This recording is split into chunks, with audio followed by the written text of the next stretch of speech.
thank you. It's great. I was here last year on the birthday, I think, wasn't I? It's great. So, I'm amazed that so many people are here tonight.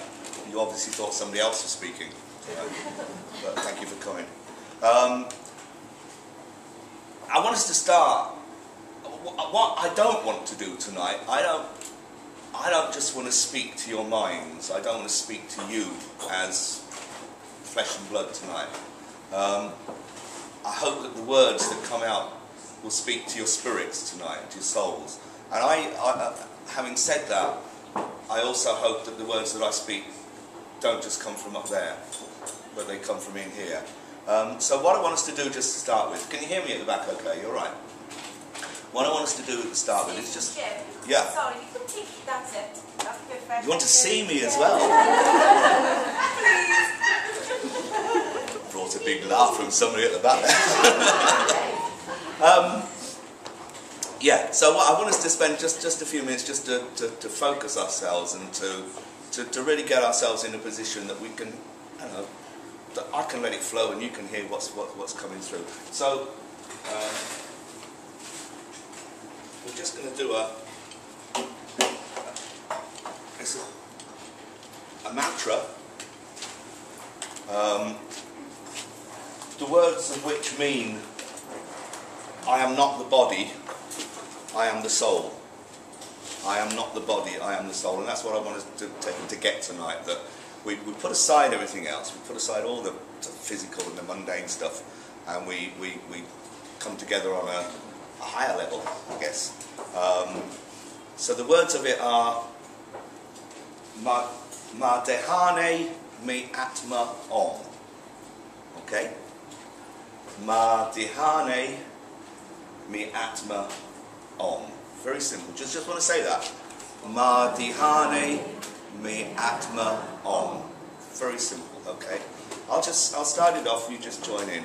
But we'll just start off with three chants of the sound of om. Okay?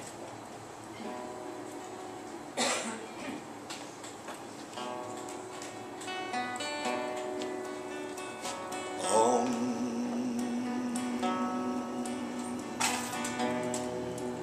Join in with singing om.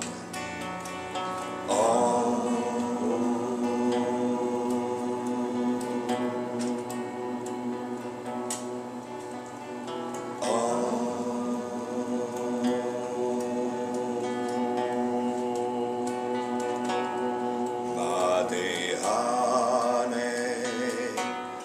Atma om.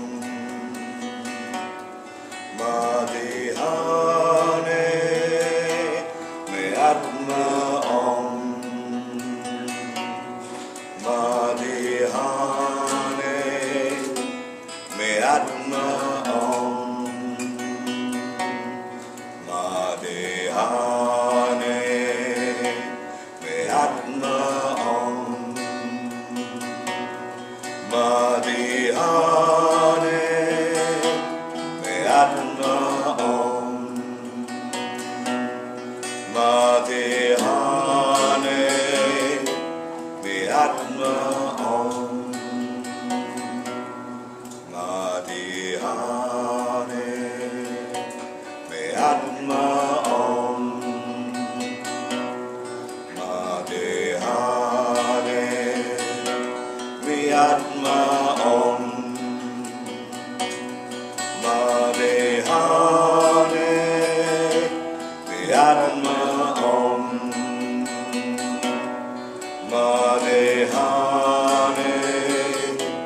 me atma om. Ma dehane me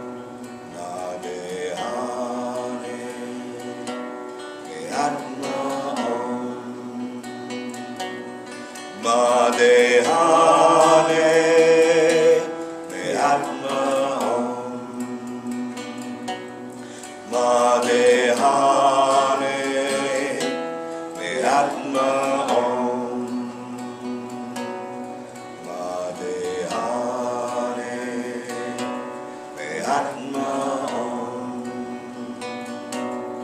Ma dehane me atma om.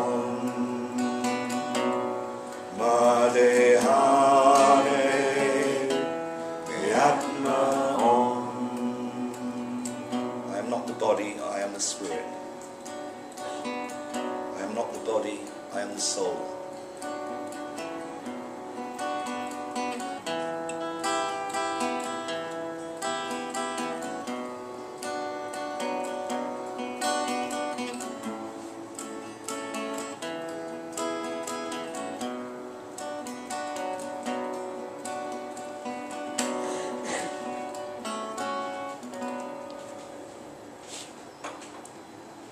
Once upon a time, there was a very rich young boy.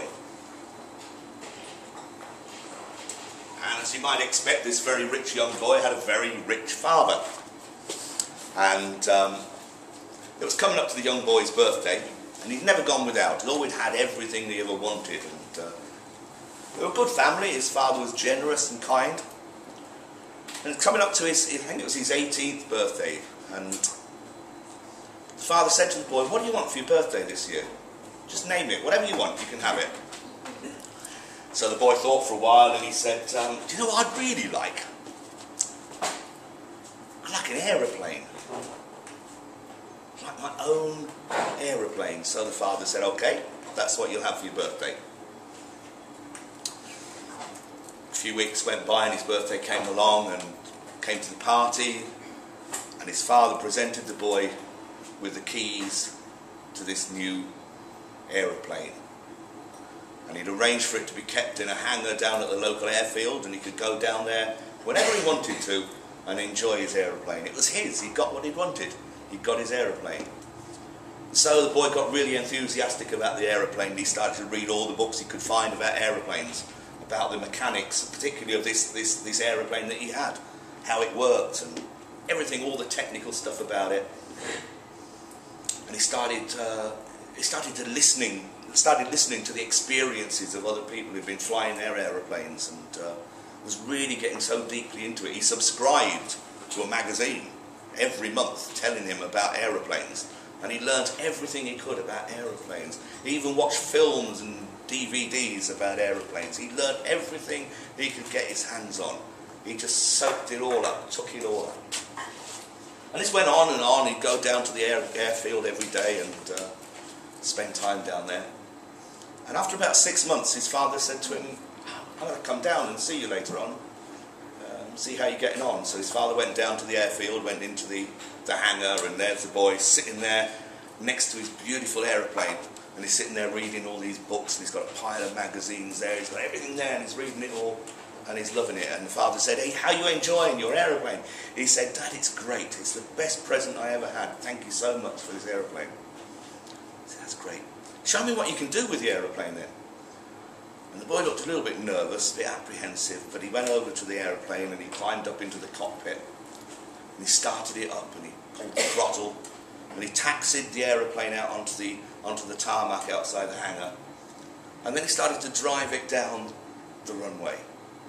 And as he was going down the runway, the speed started to come up, and he was getting faster and faster, and you could see the end of the runway was coming, and he was getting faster and faster and reaching out to the end of the runway. And just before he got to the end of the runway, he put the brakes on, and he slowed down, and he turned round, and he drove it back. He taxied it back all the way to the hangar and parked it up where it had been before. And his father looked a bit puzzled. He said, that's quite interesting, son." He said, you've read all the books, and you've watched the videos, and you've listened to people with experience. When do you think you're actually going to take it up into the air then and use it for what it's meant for?" And the boy said, "Oh, maybe one day. Maybe one day I'll do that."